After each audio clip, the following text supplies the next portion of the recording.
Good morning mga idol. Ito na naman. Magluluto ako ng simple recipe. Ulam namin dito sa Blue Ocean Department Store, Baguio Center Mall mga idol sa second floor. Bali ngayon mga idol, ay iniwa-hiwa ko na yung batatas. Hindi ko na binalatan yan mga idol para masarap po yung batatas. Yan mga idol, bali ngayon pinapakulong ko na yung masarap na simple recipe na ulam namin. Pork chop na adobo na may batatas mga idol. Bali ngayon mga idol, minikos ko na yung niluluto ko. Yan mga idol, nakikita nyo nun mga idol. Ang sarap yan mga idol.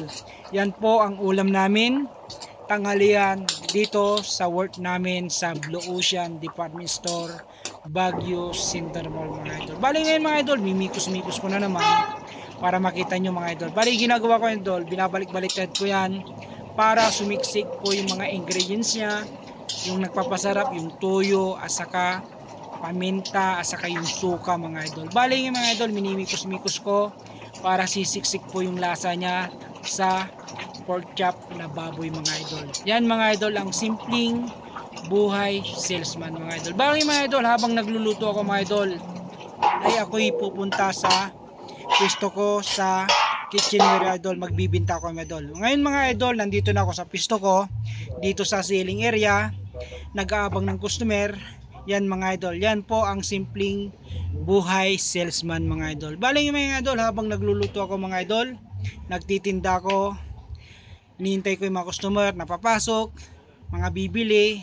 Yan mga idol, tingin-tingin lang sa kabila, saka yon sa kanan mga idol. Ngayon mga idol, lakad-lakad muna para pag may dating ng customer, i-assist namin po sila mga idol. Good morning mga idol. Yan mga idol, ang buhay ko, isang simpleng buhay salesman mga idol. Yan, habang nag-aabang ako ng customer, iniisip ko yung niluluto ko, kung malapit ng maluto o mga 5 minutes o 10 minutes, babalikan ko yung niluluto ko sa kitchen namin mga idol. Yan, simple lang mga idol, simple recipe lang yun.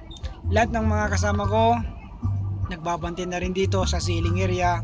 Ako naman, nandito ako sa likod ng ceiling area sa kitchenware mga idol. Simple lang yan mga idol. Yan mga idol, bali nga idol, ibabalik ako sa pinaglulutuan ko sa office namin. Yan na mga idol, kulong-kulo na yung mga idol. Yan na, lumabas na ng katas, nagmantika na.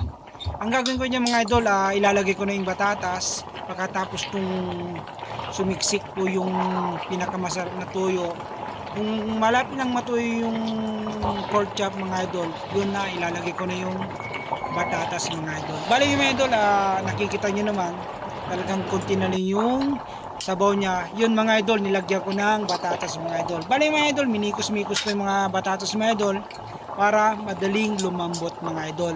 Ang gagawin ko dito mga idol, inaayos ko para sumiksik po yung toyo doon sa batatas mga idol. Ang sarap idol, ang bango, amoy pa lang, busog ka na, ulam pa mga idol. Good morning mga idol. Yan po mga idol, bali ngayon mga idol, tatakpan ko ulit at saka bubuksan ko ulit mga idol.